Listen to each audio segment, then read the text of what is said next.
మంత్రి పరిటాల సునీత గారు నిన్న రాప్తాడ నియోజకవర్గంలో పులేటిపల్లి గ్రామానికి వెళ్ళి రెయిన్ గన్ల ద్వారా పంట పండిస్తామని మరొక డ్రామాకు మళ్ళీ తెర లేపడం మనందరికీ తెలిసిందే. వెళ్ళిన ఆమె గత సంవత్సరం రెయిన్ గన్లకు దాదాపుగా 300 నుంచి 400 కోట్ల రూపాయలు ఖర్చు పెట్టినప్పటికీ కూడా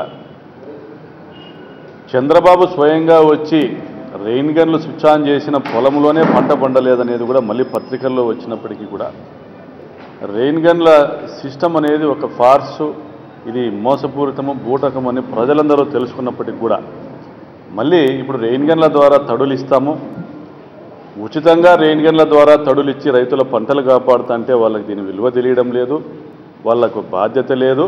కాబట్టి ఎకరాకు 150 రూపాయలు వసూలు చేస్తాము అని చెప్పడం నిజంగా చాలా హాస్యాస్పదం. ఈమె ఏమీ చదవలేదనేది అందరికీ తెలుసు, కానీ నట శిక్షణాలయాల్లో నీకు యాక్టింగ్ కోర్సులు ఏమైనా విదేశాల్లో చేసిందనే విధంగా నటిస్తూ ఉంది. ఒకటే డిమాండ్ చేస్తున్నాం, ఈ రాష్ట్ర ప్రభుత్వాన్ని, మంత్రిని ఒకటే డిమాండ్ చేస్తున్నాం. మీరు ఎన్ని ఎకరాలలో వేరుశనగ పంట మీరు కాపాడగలిగారు రెయిన్ గన్ల ద్వారా గత సంవత్సరంలో? వారి వివరాలు పేర్లతో సహా మీరు ప్రకటించగలరా? ప్రభుత్వం దీనిపైన ఒక శ్వేతపత్రం విడుదల చేయగలదా? మీకు దమ్ము ఉంటే ఇమ్మీడియట్గా రేపే ప్రెస్ మీట్ పెట్టి ప్రకటించండి. ఏ రైతు పొలాలకు మీరు రెయిన్ గన్ ద్వారా రక్షక తడులు ఇచ్చినారు, ఏ రైతుల పొలాల్లో వేరుశనగ పంట పండింది అని వాళ్ళ వివరాలను మీరు ప్రకటించండి. మీరు 163 కోట్లు తొలి విడతగా రెయిన్ గన్లను కొనడానికి, 180 కోట్ల రూపాయలను రెండో విడతగా వాటిని నిర్వహించడానికి మీరు డ్రా చేసిన విషయం వాస్తవం కాదా? దాదాపుగా 400 కోట్ల రూపాయలు ఖర్చు పెడితేనే ఎక్కడ ఒక ఎకరా పంటను కాపాడలేని మీరు ఈరోజు మళ్ళీ ప్రజల్లో మేము ఏదో చేస్తున్నామని ఒక నాటకాలు చేసి భ్రమింపజేయడానికి రైతులను 150 రూపాయలు కట్టమంటారా? రైతులకు బాధ్యత లేదంటారా? ఎవరికి బాధ్యత లేదు? మీకు లేదు బాధ్యత. ఈరోజు రైతులను బిచ్చగాళ్ళగా మార్చిన ప్రభుత్వం ఇది. తెలుగుదేశం పార్టీ నాయకుల దగ్గర ఇళ్ల దగ్గర రైతులు పోయి చేతులు కట్టుకుని మాకు ఇన్పుట్ సబ్సిడీ రాయండి ద్వారా అని అడక్క తినాల్సిన పరిస్థితి కల్పించింది మీరు.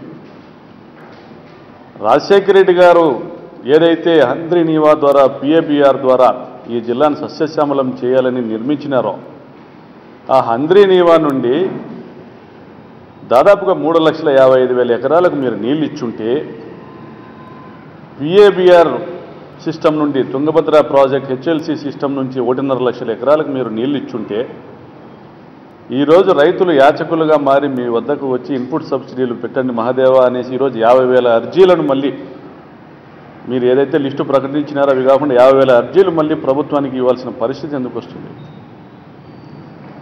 నిజంగా కనీసము పెట్టుబడి ఎకరాకు 12,000 రూపాయలు, మీ స్కేల్ ఆఫ్ ఫైనాన్స్ 18,000 రూపాయలు ఉన్నా కనీసము పెట్టుబడి 12,000 రూపాయల ప్రకారం లెక్క వేసినా కూడా 10 లక్షల హెక్టార్లలో దాదాపు ప్రతి సంవత్సరం 3,000 కోట్ల రూపాయల రైతులు పెట్టుబడి పెడతా ఉంటే ఈ 3 సంవత్సరాల్లో 9,000 కోట్ల రూపాయల పెట్టుబడి నష్టం జరిగితే మీరు ఇస్తూ ఉండేది ఎకరాకు 6,000 లెక్కన ఒక్కొక్క రైతుకు 5 ఎకరాలను కనిష్టంగా తీసుకుంటే, గరిష్టంగా తీసుకుంటే 30,000 ఇస్తూ ఉన్నారు. అంటే మీరు 5 సంవత్సరాల ఇన్పుట్ సబ్సిడీ ఇచ్చినా 1.5 లక్ష ఇవ్వగలుగుతారు.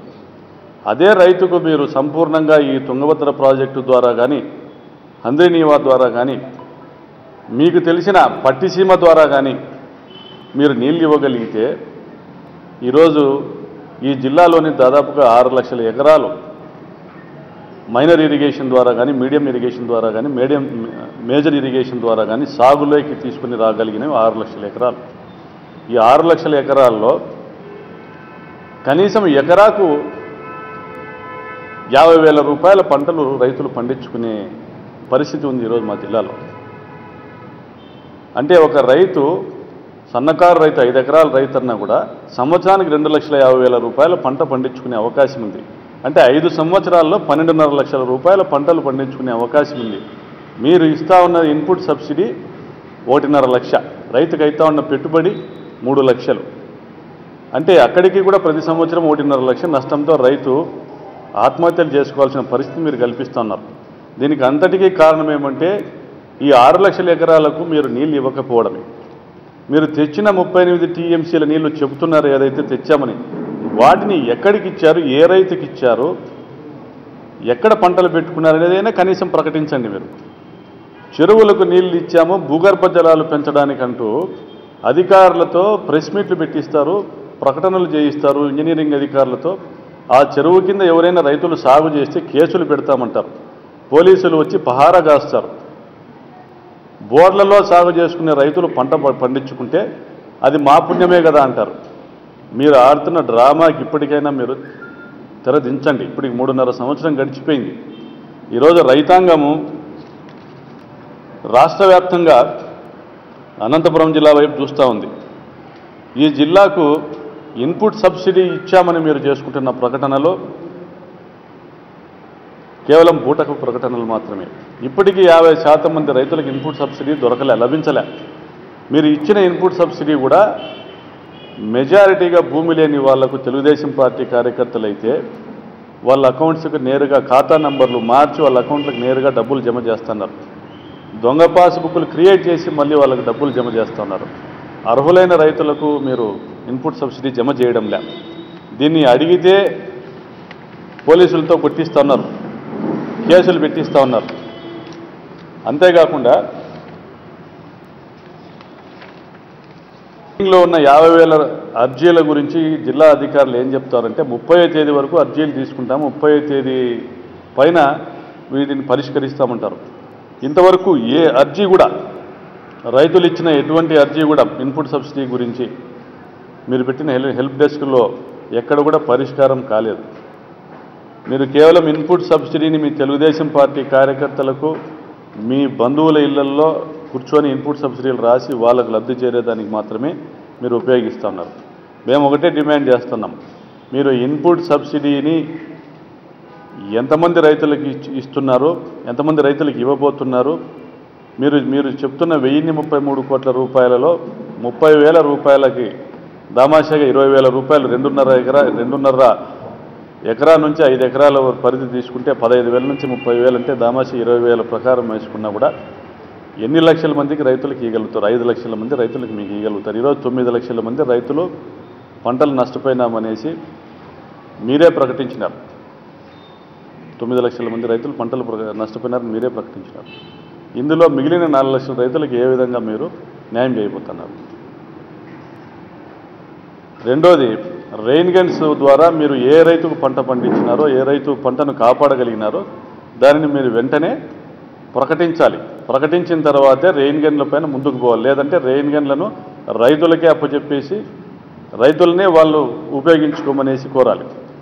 అయితే నీళ్లు లేని ఈ పరిస్థితుల్లో ఎక్కడ కూడా రైతులు ఉపయోగించుకునే పరిస్థితి లేదు. కాబట్టి వెంటనే ప్రభుత్వము అంద్రేనీవా నుండి పిల్ల కాలువల ద్వారా, పిఏబిఆర్ నుండి పిల్ల కాలువల ద్వారా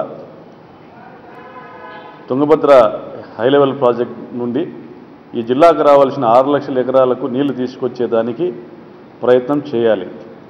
ఆ విధంగా చేయకుండా మీరు ఎన్ని బూటకపు ప్రకటనలు చేసినా, ప్రతి ఆగస్టు 15కు వచ్చి చంద్రబాబు నాయుడు కర్నూలుకు పోయి గండ్రేవుల ప్రాజెక్ట్ ఇస్తామని, అనంతపురంకి వచ్చి పేరూరు డ్యామ్కి నీళ్ళు ఇస్తామని, బీటీపీకి నీళ్ళు ఇస్తామనేసి ఈ ఆగస్టు 15కు తిరుపతి పోయి అక్కడ ఏం ప్రకటనలు చేయబోతా ఉన్నారో ఇటువంటి బూటకపు ప్రకటనలు మాని, ఆగస్టు 15 చేసే బూటకపు ప్రకటనలు మాని ఖచ్చితంగా ఈ 6 లక్షల ఎకరాలకు నీళ్ళు ఇస్తాం, మేము ఎన్నికలు పోయే లోపల ఒక్కసారైనా నీళ్ళు ఇవ్వగలుగుతామనేది మీరు ప్రకటించవలసిందిగా డిమాండ్ చేస్తాం.